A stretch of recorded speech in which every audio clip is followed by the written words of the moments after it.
नमस्कार दोस्तों, मैं हूं सुधीर चौधरी और आप देख रहे हैं सच की आवाज, जहां मिलती हैं आपको देश और दुनिया की तमाम बड़ी खबरें, वो भी सबसे पहले और सबसे सही अंदाज में।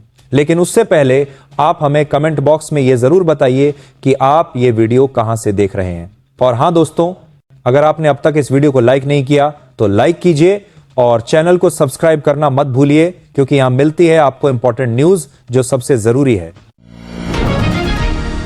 नरेंद्र मोदी ने कहा कि इस बार राष्ट्रीय जनतांत्रिक गठबंधन एनडीए की सरकार फिर से बनेगी और बिहार में सुशासन लौटेगा। उन्होंने विपक्षी राष्ट्रीय जनता दल राजद भारतीय राष्ट्रीय कांग्रेस गठबंधन को अटक लटक भटक झटक दल कहा। कट्टा, क्रूरता, कटुता, करप्शन, कुशासन, ये 5 शब्द उन्होंने राजद शासनकाल की पहचान के रूप में दिए। राहुल गांधी ने नीतीश कुमार पर आरोप लगाया कि वे वास्तव में मुख्यमंत्री नहीं बल्कि भारतीय जनता पार्टी भाजपा के रिमोट कंट्रोल में चल रहे हैं। उन्होंने कहा कि बिहार के विकास मॉडल में युवाओं को वह अवसर नहीं मिला जो उन्हें मिलना चाहिए था जब कारखाना खोलना हो, जमीन नहीं है जैसी भाषा का उपयोग किया। राहुल गांधी ने वादा किया कि अगर उनकी पार्टी और राष्ट्रीय जनता दल राजद भारतीय राष्ट्रीय कांग्रेस गठबंधन की सरकार बनी तो हर धर्म हर जाति की सरकार होगी। उन्होंने हालिया भाषणों में नरेंद्र मोदी भाजपा सरकार पर निशाना साधते हुए कहा कि भ्रष्टाचार और सुशासन अभाव बिहार के युवाओं का भविष्य प्रभावित कर रहे हैं। राहुल गांधी ने कहा कि बिहार का विकास सिर्फ संख्या पर आधारित नहीं होगा बल्कि स्थानीय उद्योग, रोजगार और युवाओं को आगे ले जाने वाला होगा। कांग्रेस की ओर से कहा गया है कि प्रियंका गांधी वाड्रा बिहार में प्रचार करेगी और उनके आने से महागठबंधन को जीत का भरोसा है। उन्होंने बिहार में प्रचार के लिए अपना कार्यक्रम तय किया है। उदाहरण के तौर पर बेगूसराय के बछवाड़ा में सभा करने की योजना है। कांग्रेस ने अपनी स्टार प्रचारकों की सूची में प्रियंका गांधी वाड्रा के नाम के साथ ही राहुल गांधी और मल्लिकार्जुन खड़गे जैसे दिग्गज नेताओं को शामिल किया है। यह दर्शाता है कि पार्टी इस बार पूरी ताकत जमा रही है। नीतीश कुमार ने हालिया बयान में स्वीकार किया है कि राष्ट्रीय जनता दल राजद के साथ थोड़ी देर के लिए गठबंधन करना एक गलती थी।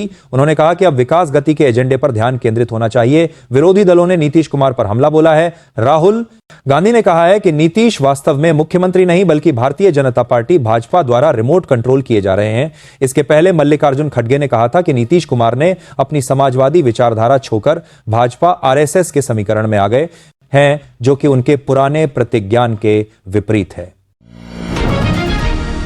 तेजस्वी यादव ने आज दरभंगा में होने वाली सभा में कहा कि बिहार को केवल बिहार का लाल ही चला सकता है, न कि बाहरी लोग। उन्होंने यह भी कहा कि विपक्षी गठबंधन के मंच से यह स्पष्ट संदेश जाता है कि वे राज्य आधिकारिक राजनीतियों को बढ़ावा देंगे। उन्होंने यह भी कहा कि उनके गठबंधन के पास एक विजन है, हर जाति धर्म के साथ चलना है, नया बिहार बनाना है। महुआ सीट पर प्रचार करते समय तेज प्रताप यादव को अपने ही परिवार के दल राष्ट्रीय जनता दल आरजेडी के समर्थकों द्वारा विरोध का सामना करना पड़ा। उनके खिलाफ लालू यादव जिंदाबाद नारे लगाए गए। उन्होंने अपने छोटे भाई तेजस्वी यादव एवं कांग्रेस के नेतृत्व पर तीखा वार किया है। कहा है कि लालू की छत्रछाया में कोई जननायक नहीं बन सकता। तेज प्रताप की यह रणनीति है कि वे पारिवारिक राजनीति से हटकर खुद को अलग राजनीतिक पहचान दें। उनका कहना है कि वे लालू छत्रछाया से मुक्त होकर खुद की राह पर चल रहे हैं। उन्होंने अपने नए राजनीतिक संगठन या गठबंधन के माध्यम से नए एजेंडा की बात की है, जिसमें युवाओं, मुद्दों आधारित राजनीति और पारंपरिक दलों से हटकर काम करना शामिल है। प्रशांत किशोर ने कहा है कि 2025 बिहार विधानसभा चुनाव के दौरान हवा का रुख बदलाव की ओर है। उन्होंने 14 नवंबर को देश की राजनीति में नया अध्याय लिखे जाने का भरोसा व्यक्त किया। उन्होंने यह भी कहा कि यदि वे किसी गलत व्यक्ति को टिकट देंगे तो लोगों से कहा है कि उसे वोट न दें। उनका मानना है कि चुनाव जीतना हार जाना से ज्यादा महत्वपूर्ण है कि बिहार सही दिशा में आगे जाए। इसके अतिरिक्त उन्होंने कुछ सीटों पर आरोप लगाए हैं कि भारतीय जनता पार्टी ने दबाव बनाकर जन स्वराज पार्टी के उम्मीदवारों को नामांकन वापस लेने या चुनाव नहीं लड़ने के लिए मजबूर किया। इसे उन्होंने गुजरात के सूरत कांड से तुलना की है। सम्राट चौधरी ने कहा है कि भारत जनता पार्टी दलित महिला कार्यालय और अन्य संगठनों के माध्यम से आने वाले 24 घंटों में राष्ट्रीय जनता दल कांग्रेस गठबंधन द्वारा किए जा रहे वादों का जवाब देने के लिए एनडीए अपने घोषणा पत्र जारी करेगा। उन्होंने यह भी दावा किया कि इस घोषणा पत्र में बड़ी सौगातें होंगी और एनडीए इस बार अपनी सर्वाधिक सीटें जीतने का रिकॉर्ड बना सकता है।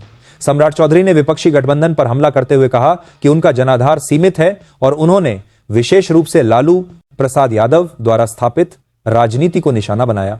इसके अलावा तारापुर विधानसभा सीट से उनकी स्थिति पर भी ध्यान है। वहां अब तक के लंबे समय में वे पहली बार सीधे चुनाव मैदान में हैं और उनके सामने मुख्य चुनौती राष्ट्रीय जनता दल के प्रत्याशी द्वारा है।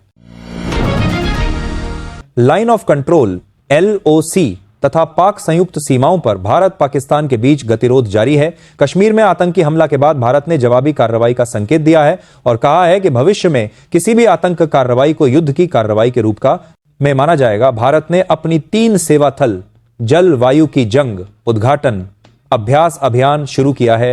यह एक सैन्य तैयारियों का संकेत माना जा रहा है।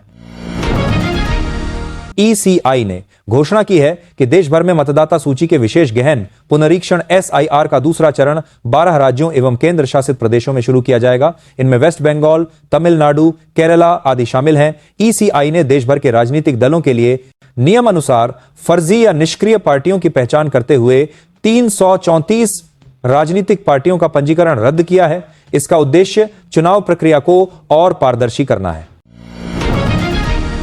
अमित शाह ने बिहार में रैलियों के दौरान विपक्षी गठबंधन को वंशवाद का दोषी बताया और कहा कि प्रधानमंत्री मुख्यमंत्री की कुर्सी खाली नहीं है। मायावती ने मुसलमान समुदाय से प्रत्यक्ष समर्थन मांगते हुए कहा कि बहुजन समाज पार्टी उनकी सच्ची साथी है और भारतीय राष्ट्रीय कांग्रेस तथा समाजवादी पार्टी सिर्फ धोखे में डाल रही हैं।